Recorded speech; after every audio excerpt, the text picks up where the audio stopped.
ref magnet. So meron tayo ditong Palawan. Ayan, so Palawan, Davao. 3.5 by 3.5 yung size to guys, naka-inches na ito.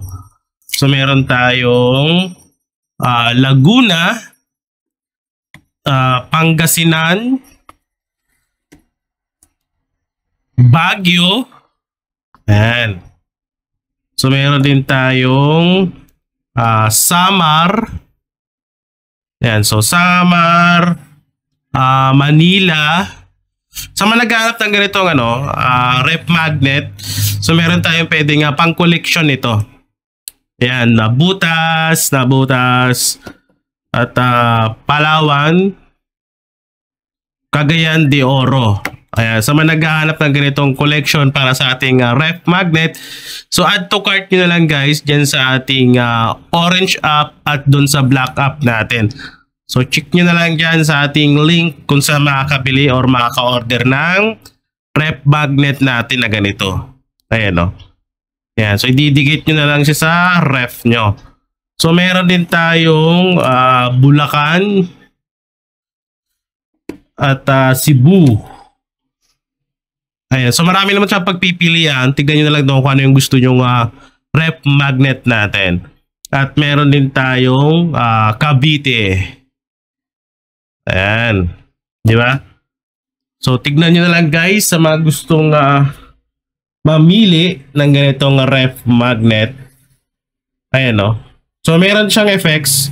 Glitters effects.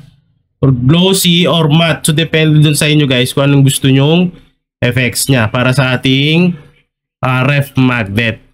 So pipili na lang din kayo. Ayan o. Cebu, Manila, Palawan.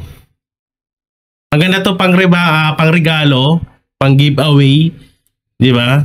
Kung meron kang kamag-anak na sa ibang bansa, pwede mong pasalubungan ng ganito or nasa probinsya. Ayun, mga ref magnet. Parang meron silang collection ng mga ref magnet natin sa mga iba-ibang lugar. Ayan o. Ito ay glossy. Glossy effects to. At ito naman ay glitters effects. Ayan o. So meron yan 3D. So pipili na lang kayo kung ano yung gusto nyo. 3D, glossy, glitters, meron din matte. Ayan o. Diba? Pipili lang kayo kung anong gusto nyong effects para sa ating ref magnet. Ayan, 3.5 by 3.5 inches yung pinaka-size ng ref magnet natin.